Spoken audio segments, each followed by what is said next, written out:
Hi Aquarius! Welcome po sa ating channel at ito ang inyong daily Gabay Tarot reading for January 13, 2025. Please be reminded kung nakaresonate kayo, comment down. Kung hindi kayo nakaresonate, ibigay niyo po sa iba kasi general reading po ito. This is for you Aquarius ngayon January 13, 2025.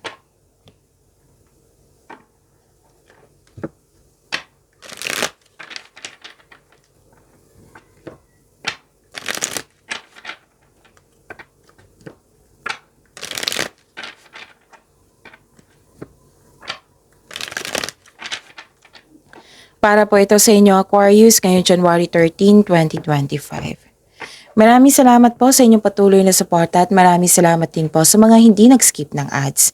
Gamitin ang reading na ito bilang gabay lamang sa mga hindi pa nag-subscribe. Subscribe na po kayo at click bell notification para malaman nyo na may bago tayong video. Para sa mga gustong magpa-reading po, may lumabas dyan sa screen nyo ngayon. Panoorin nyo po at sundin ang instruction. Calling the attention sa mga suki ko dito na Aquarius, open na po inyong monthly Gabay Tarot reading for January 2025. May 6 months from now reading tayo at love life reading po. So message me Aquarius for schedule. Maraming salamat po. Spirits Guide, mga ganap po para kay Aquarius ngayong January 13, 2025. I need 3 cards po.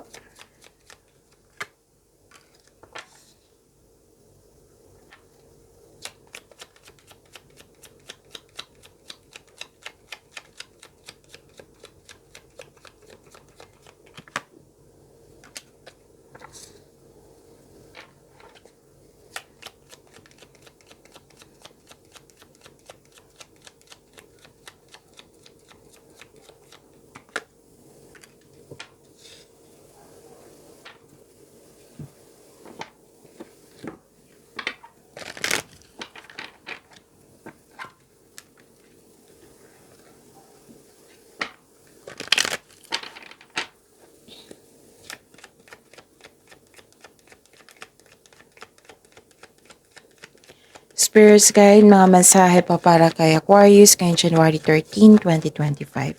I need 2 cards po.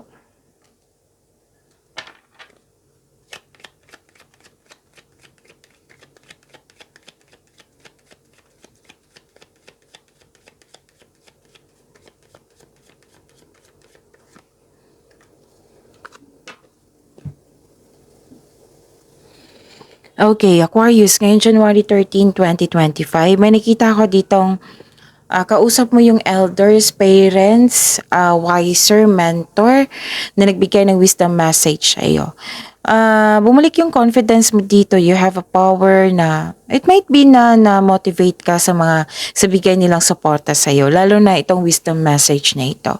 At nakita ko rin dito na may new beginning, pwedeng kakapasok mo lang sa trabaho, na-hired ka kahit wala kang experience, pwede din kakasimula mo lang sa connection sa isang tao, or kakapasok lang sa buhay ng pag-ibig, sa pagkaroon ng bagong relasyon.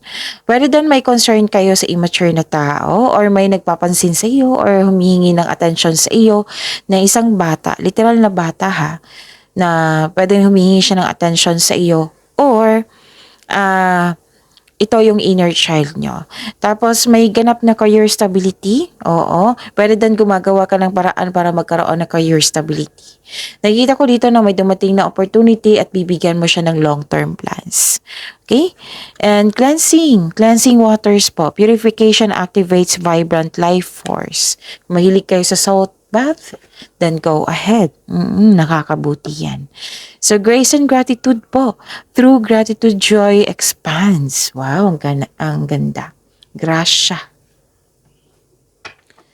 Spirits Guide, ano po yung energy ni Aquarius ngayong January 13, 2025? And the clarification of this card po.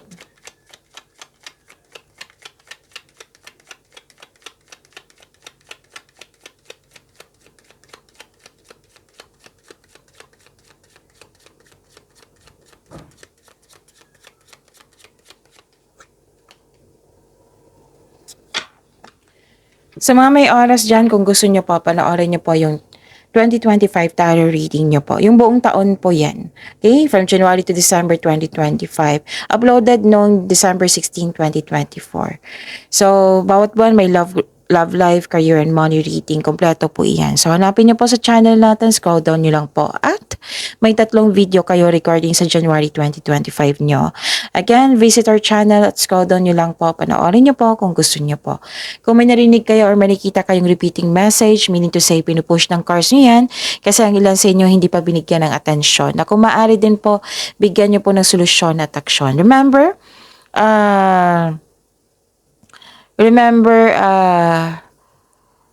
Aquarius, at the end of the day, alam mo na ikaw lang taong may kakayahan at responsable na gumawa ng sarili mong katotohanan at kinabukasan. So, ano yung energy ni Aquarius? Nakita ko dito na nagkaroon po ng delay. Na-disappoint kayo sa delay. Pwedeng delay ito sa hinihintay nyo. Pwedeng delay din sa isang sa paggawa ng desisyon kasi may tutol. Pwede din delay sa paggawa ng action kasi may hesitation.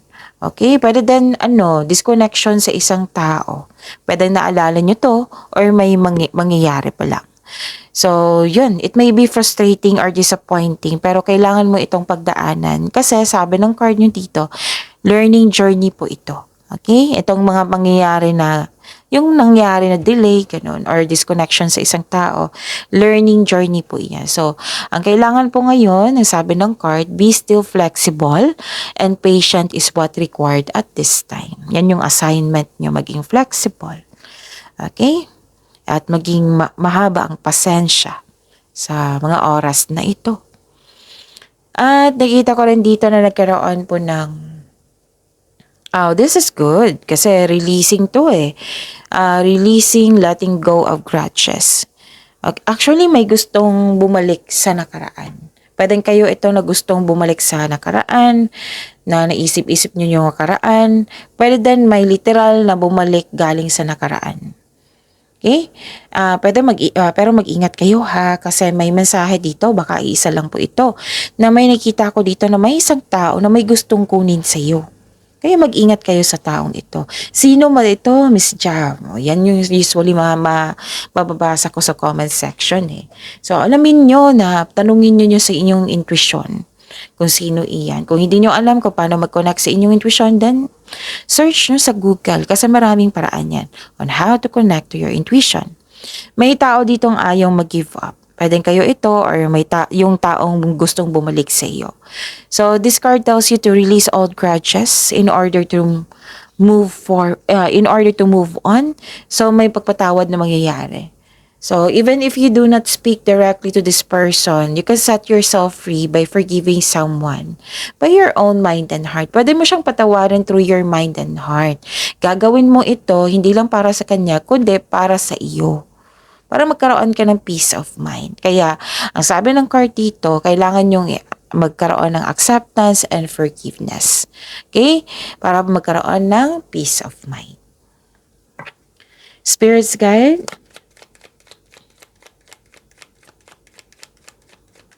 Career and money po ni Aquarius ngayon, January 13, 2025.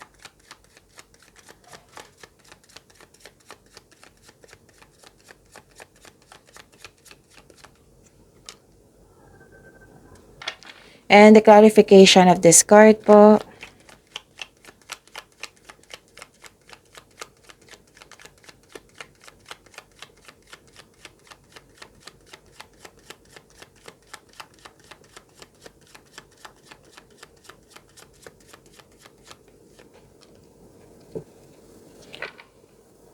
Okay. Sa career and money nyo po, may new beginning dito. Lumabas nga. Di ba sabi ko sa inyo sa Oracle cards na may new beginning, andito rin sa career and money nyo. You have your freedom. Dalawang card na nagsabi dito na pinakawalan mo yung sarili mo, or you have your freedom. Na nagkaroon ng anticipation, nagkaroon ng curiosity, may bagong journey. New journey po ito. Care is needed. May potential itong maging successful kung ito ay bibigyan mo ng pag-focus. So, take a leap of faith and trust the support of the universe. Please know that you are divinely guided, Aquarius. Huwag kang matakot, instead acknowledge mo ang mga lessons na na-encounter mo. So, this will lead you to new opportunities. Part ito ng personal and spiritual evolution mo. You should take a risk and try something new, Aquarius. Try to step out sa comfort zone. Okay? Basta bigyan lang ng sipag at tiyaga. Habaan din yung pasensya, of course. Okay? And wag po daw kayo magpadalos-dalos sa pagpasya. Konkretong plano ay kailangan, siguraduhin karapat-dapat ba. And yun, listen to your intuition kasi magbibigay ito ng gabay sa iyo for your next action. Okay? Yan yung importance ng intuition. No? Ano pa? Nakikita ko dito nagkaroon ng okay. Huwag kayong maniwala agad sa chismis ha. Alamin niyo muna kung totoo ba yan or hindi. Kasi ang nakikita ko dito, ang ilan sa inyo, naniwala agad. Oo. Nawalan kayo ng panatag ng dahil sa chismis. Or sa isang news. Hindi kayo palagay, ganun. So, alamin niyo muna kung totoo ba yan or hindi. Okay? And trust yourself. Okay? Trust yourself. And dalawang card na kasi nagsabi dito na pinupush ng cards nyo na kung gagawa kayo ng desisyon, kung gagawa kayo ng plano, siguraduhin karapat-dapat ba yan? Konkretong plano yan. Wag po daw kayo magpabaya. Gamitin niyo po daw yung talino nyo, experiences nyo sa paggawa ng desisyon, sa pagpili, or sa paggawa ng plano. Konkretong plano po. Pwede din may concern kayo sa isang immature na tao na or parang pwede din bata pa ito sa inyo or kumikilos na parang bata. Nagre-reklamo siya tungkol sa kanyang responsibilidad. Mas nauna pa yung reklamo niya kaysa gawin niya yung responsibilidad niya. May concern kayo sa ganyan. So yun, communication is the key. Okay. Spirits Guide, Love Life, Self-Love, Partnership, and Romance ni Aquarius ngayong January 13, 2025.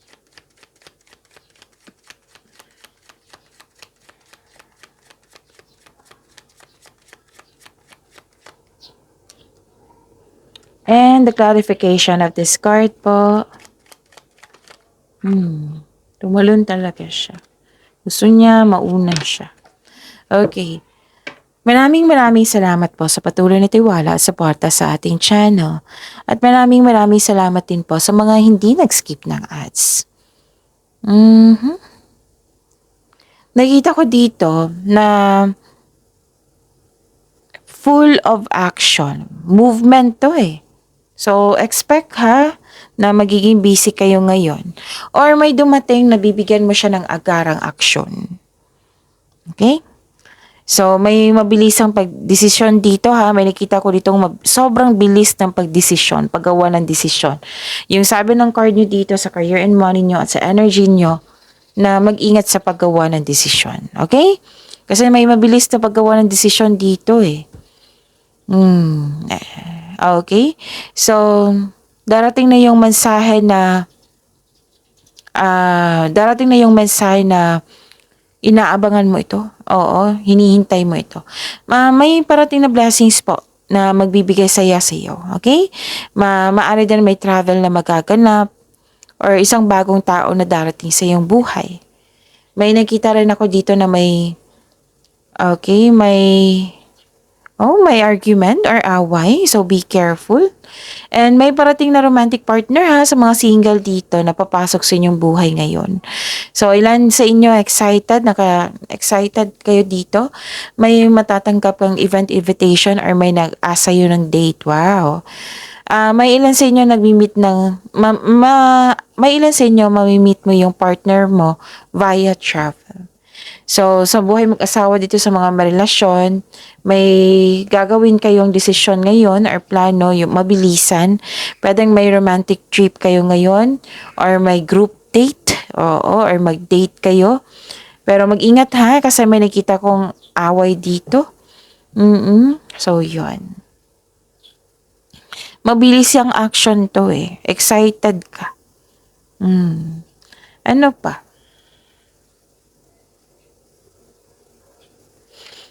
Balanse. Balanse, stability, nagkaroon ng pagkakaisa.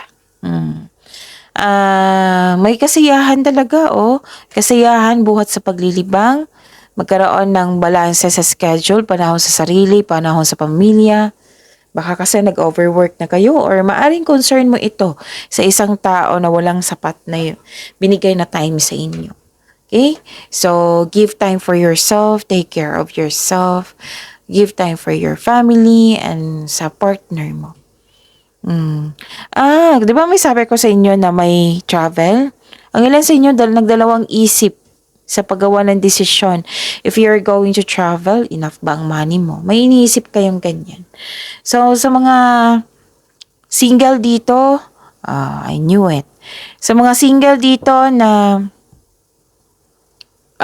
buhos ang oras nyo sa pag-aaral or sa trabaho, wala na kayong time sa sarili, pagbalanse ang kailangan po, sabi ng card. Ganun din sa mga may relasyon, baka nakatanggap na kayo ng ng complaint. Ito yung naka-highlight kay Gemini, Libra, and Aquarius. And please know that you are air signs, okay? Lumabas ito. Naka-highlight to, nabigyan ng oras sa inyong sarili, pamilya, kasi overwork or overspending sa kakaisip, sa kakaplano, pwedeng ganun. Basta magkaroon ng balanse, panahon sa sarili, pamilya, sa partner nyo pa. Okay, sa lahat ito Oo, sa mga cross-watcher dito na Gemini and Libra, di ba? Lumabas ito sa inyo na yun, kailangan ng sapat na panahon. Give time. Tamang pag-manage po. Okay? Tamang pag-manage po sa oras. Yan pong sinabi dito ng card nyo. Okay? Ano pa?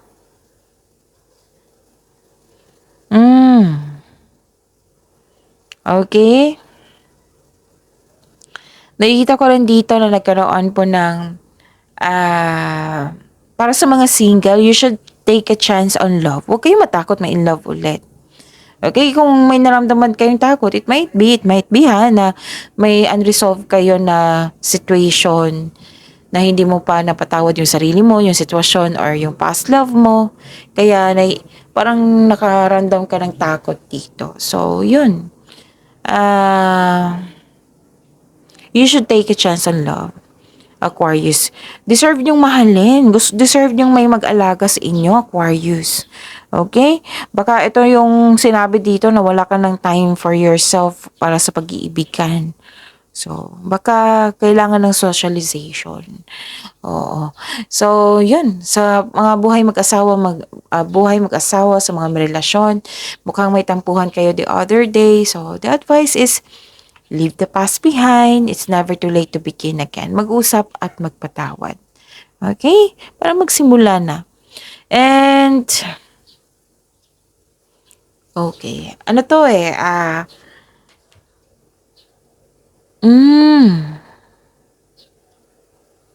Okay. So, expect hindi siya expect. Beware. Yan yung tamang salita. Beware kayo kasi may argument talaga ako nakikita dito. Pwedeng hindi to sa partner nyo, hindi sa ibang tao, sa parati mong kasama. Okay? So, yun. Okay, ano pa?